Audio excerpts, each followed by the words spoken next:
Welcome everyone to the Best Damn Podcast. I am your host, John Keene. As always, I would like to thank you guys for joining me.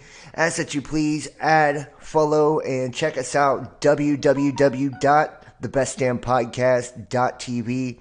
Follow me, Instagram at Best Damn Podcast, Twitter at The Real Best Damn, and wherever you're watching from, please make sure to hit that like, leave me a comment, let me know what you think, and share this link, get it out there, spread it far and wide. That way people can find us and people can see. And remember to subscribe, click that bell. That way you guys get all of the notifications. And keep in mind, guys, we are completely viewer powered. That means we're fully funded and supported by you, the listener and the viewer. So if you'd like to donate and support to the channel, you can do so by hitting the links in the description box below: PayPal, Venmo, Patreon, Cash App, and Facebook Messenger Pay. And if you're interested, you can book a tarot reading as well. You can text the number below or hit the email, therealbestdampodcast@gmail.com. Join us over on Patreon, YouTube channel memberships. Get access to our private content and our Dropbox with all of our uncensored shows, over 100 videos with hours and hours of just awesome entertainment for you. I appreciate all of you guys for joining me. I had to do a video today, and if you haven't followed me over on TikTok, check me out on TikTok too. I've been posting my tarot videos over on TikTok as well, daily love readings and stuff like that. So that's just kind of another little side reel. If you guys are interested, check that out. But you know, this came up, and this was something that I had to cover because, well, when my own mother is coming to me about things, it's like, okay, well, you know, I guess I'll talk about it, you know, which my family are definitely pro-Trumpers. But we know that Trump and the FBI raid, we're going to talk about that tonight. But we're also going to talk about that, you know, the semiconductor bill being put into law through Biden, that there has been some things taking place with China and Russia, and if you look at the climate and some of the near-Earth objects, there's a lot of things going on right now, so it kind of makes you wonder, you know, are we even seeing all of this simply for the reason of distraction, right? Like, we know that Trump is the biggest headline grabber there probably ever was as far as political power goes. I mean, honestly, you know, when you really think about it, people they're fucking diehard for the dude. I mean, he's been out of office for a couple of years, and, you know, we just see some of the, you know, the ridiculous shit that's happening with the Mar-a-Lago raid and all of that, and they're, you know, the whole toilet gate and everything that they're trying to push with this right now. It really makes a person start to think like, yo, what are they trying to get our attention off of, and why are they trying to focus our attention back on the orange man, you know? So I'm just saying, you know, I'm not saying, but I'm just saying. So thank you everybody for joining me. Make sure if you guys are in the chat, you hit that like, hit that thumbs up for me. I see, let me check the chat over here. See what we got in the house. Looks like Sarah C's. Everybody go check out Sarah C's YouTube channel, by the way. Sarah C is a wonderful YouTuber. She's super awesome. Stool Purger. Rachel, if you message me over on Discord, I do still owe you a tarot reading. Rachel actually did the spiritual profile. We did, you know, most of it yesterday, but I still owe her a tarot reading, so I want to give her that. Up Your 73, Higher Mind 1111, Jordan Marshall from Canada in the house, Liquid Parallax, cool. Thank you guys so much. I appreciate all of you, man. No problem, Sarah. I do love your work. I mean, and that's really saying something, because like, I don't even watch YouTube anymore. It's gotten that fucking, you know, it's that much garbage on here now. Like, you never see anything that's real. You never see anything that's legit. There's never anything authentic or genuine. Nothing that even gets me excited, you know, when I turn on looking for new content creators. And I'm not dogging people, you know, but it's like the media is that watered down. And the narrative is that controlled. It's not a reflection of people and their creative ability. It's more of a reflection of the system and how oppressive it's became, just to keep it all the way real. So let's jump into this. I appreciate all of you guys. Like I said, make sure to hit that like, subscribe if you have not, share this link, leave a comment, and if you catch us on the flip side, make sure to hit the comment section. Let me know what you think about all of this, and consider donating, supporting, guys. I would greatly appreciate it. All right, it says Clinton-linked lawyer says Trump could be barred from re-election after FBI raid, cites U.S. code. The FBI executed a search warrant of Trump's Mar-a-Lago property, reportedly seeking classified documents he allegedly took from the White House. Mark Elias, a top lawyer for Hillary Clinton's 2016 presidential campaign, said Monday that former President Trump could be disqualified from making another run at the White House in 2024 following the FBI raid of his Florida residence. FBI agents executed a search warrant of Trump's Mar-a-Lago property on Monday, reportedly seeking classified documents he allegedly took from the White House when he left office in 2021. The search warrant was conducted in connection with the National Archives, according to a senior government official. This led Elias to cite U.S. Code Title 18, Section 2071 to highlight that Trump could be barred from seeking public office again as the former president continues to drop hints that he will soon announce his plans to seek a second term as commander-in-chief. Quote, the media is missing the really, really big reason why the raid today is a potential blockbuster in American politics, Elias wrote in a tweet. Elias pointed to the passage of U.S. Code Title 18, Section 2071 that states, whoever having the custody of any such record, proceeding, map, book, document, paper, or other thing, willfully and unlawfully conceals, removes, mutilates, obliterates, falsifies, or destroys the same, shall be fined under this title or imprisoned not more than 3 years or both, and shall forfeit his office and be disqualified from holding any office under the United States. However, legal challenges could make efforts to prevent Trump from running again under this code difficult, Elias noted in a follow-up tweet. Yes, I recognize the legal challenge that application of this law to a president would garner significant qualifications are set in Constitution, like the Constitution matters. I'm just saying, isn't it funny how the Constitution kicks in whenever it's convenient for a politically motivated agenda, but whenever our constitutional rights are being infringed upon, what's the Constitution got to do with it type shit, right? Like, I'm just saying. But the idea that a candidate would have to litigate this is, during a campaign, in my view, a blockbuster in American politics, he wrote. And notice the language, too. I just want to kind of get into this just for a second, because this is like, this is semantics and all of this. Whenever they're using certain language, guys, you got to look for the neuro-linguistic programming, which is a form of mind control. Just saying. The fact that he keeps using the phrase blockbuster, blockbuster, blockbuster, it's letting you know this is theater. Okay, this is theater. And I talk about this even when we're looking at the global political agenda. We have to be extremely careful and not really feed our energy and dive our energy into this, because, even geopolitically on a global scale, it's just theater, and there is something that is orchestrated behind the scenes, and, you can call it the hidden hand, you can call it whatever you want, but there are powers, if you will, global bankers, shift the blame wherever you need to. Insert here, right? The person you don't like or the group you don't like, that already know, which direction the wind is going to blow tomorrow. Okay, and they set these kind of things up as kind of like a cat and mouse game. You know, they keep the attention of you chasing this shit, right? And you're just chasing your own tail day and night, the same way they do with the divide and conquer tactics, where they get us all to divide over our color, race, sexual orientation, political orientation, right? All of these things, right? Where they get us to go at each other's neck. That way we don't see who the real threat, who the real enemy is.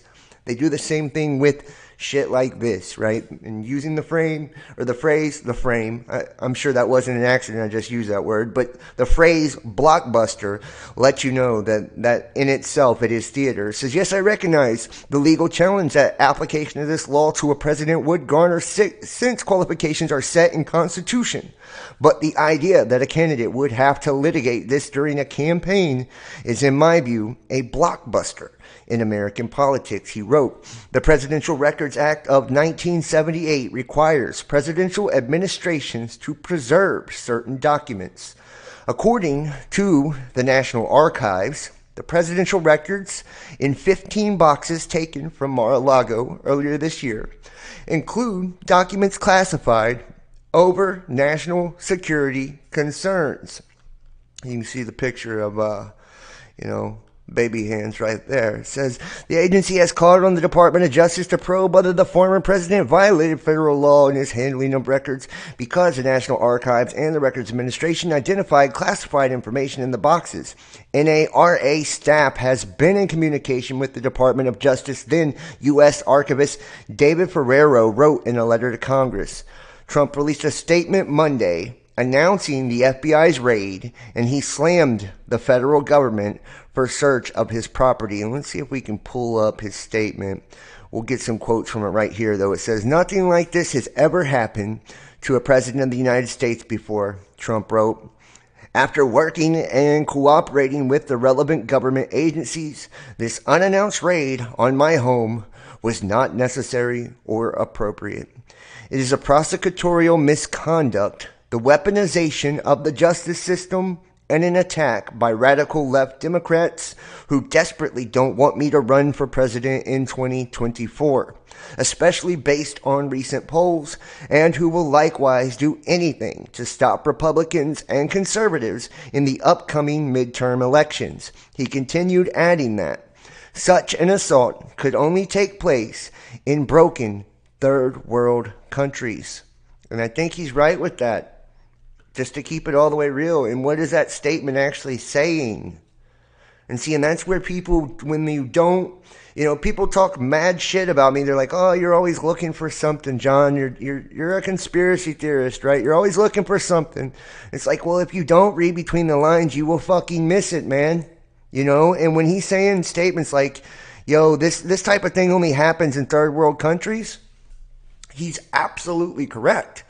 These type of things only happen in third world countries, so what does that tell you about the state of the United States of America?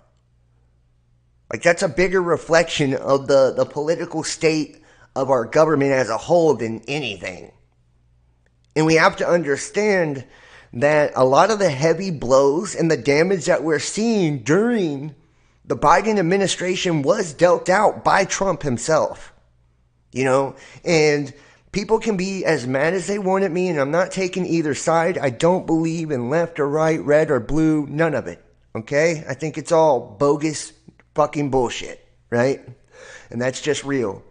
They're all on one team, all right? But I just want to state that, I pointed out the entire time during his election, those entire 4 years, I showed you.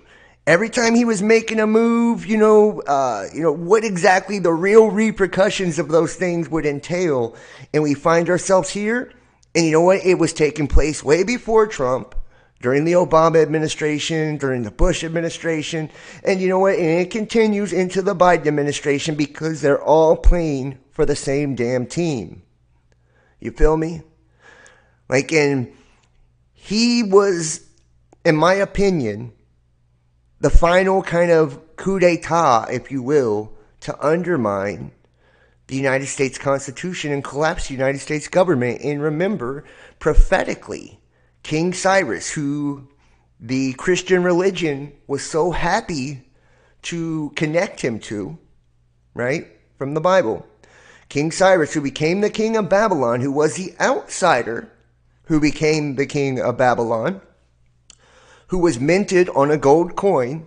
And you guys will remember every conspiracy Q-tard channel in the world had Trump gold coins for sale a couple years ago. This one didn't, but every other one did. All right. And in the 4th year of his reign, Babylon fell. And you'll remember there was a book written by Ingersoll Lockwood called 1900 or The Last President that talked about a storyline where King Don, right, King Don Trump, who lived on 5th Avenue in New York City, and Castle Trump, presided over a nation that was collapsing, and the sides were the anarchist versus the socialist, right? Talking about some predictive programming like you have never seen before. Okay? And then the biblical paradoxes that we've seen prophetically with the gold coin, and then the 30,000 troops occupying our nation's capital during the transition from Trump to Biden, right? And the National Guard, which was used because it circumvented posse comitatus, right? Which prevents the U.S. military from actually being used domestically against United States citizens. You know, we collapsed then, people. And I showed you guys, and I got the document on my computer right now. I should just pull it up just to smear it in your face a little bit. You know, for people that forgot. The Transition Integration Project of 2020, which was basically a crisis act, if you will, a dramatization of the 2020 electoral campaign and different scenarios that they were doing dry runs on. And they had 3 different scenarios on how the election was going to turn out, you know. And lo and behold, one of those 3 scenarios they ran is how it turned out. And 2 of the 3 scenarios, Biden won, right? And that all happened under Trump's watch. Just saying, right? Just saying. Trump is also alleged to have periodically flushed Oval Office documents down a toilet at the White House while he was still in office, according to a forthcoming book from the New York Times. Maggie Haberman, who obtained photographs allegedly showing wads of paper in a toilet. Well, you hear it now. I mean, wads of paper in a fucking toilet, that's the smoking gun we were all worried about, right? The smoking gun, we got it now. And I want to go over here too, real quick. I've got a few different articles on this. All right. And you can see this is already how they're painting this stuff. And we're going to go to what Biden was actually doing, you know, as the whole circus of the media was surrounding around Trump in just a second, you know, because that's where I think this really kind of all breaks down to, you know, just keeping it real. It says Republicans rush to Trump's defense after FBI executes search warrants at Mar-a-Lago.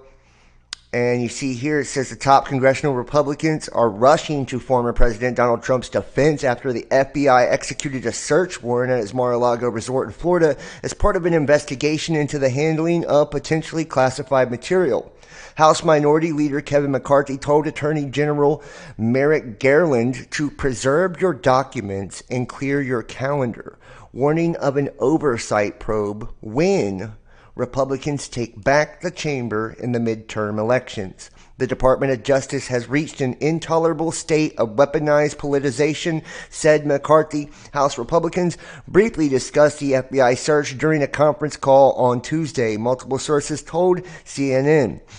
Top Republicans made clear that they want to get answers and a full accounting from the Justice Department like they don't already know.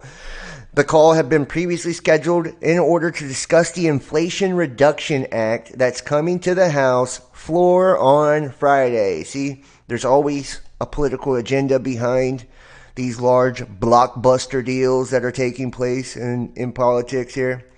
See, previously scheduled in order to discuss the Inflation Reduction Act that's coming to the House floor Friday. But at the top of the call, McCarthy kicked things off, then turned over Republican Jim Jordan, the top Republican of the House Judiciary Committee, at Republican Mike Turner, and the top Republican of the House Intelligence Committee. They repeated their demands for accountability, but did not signal what their specific oversight plans will be if they win majority.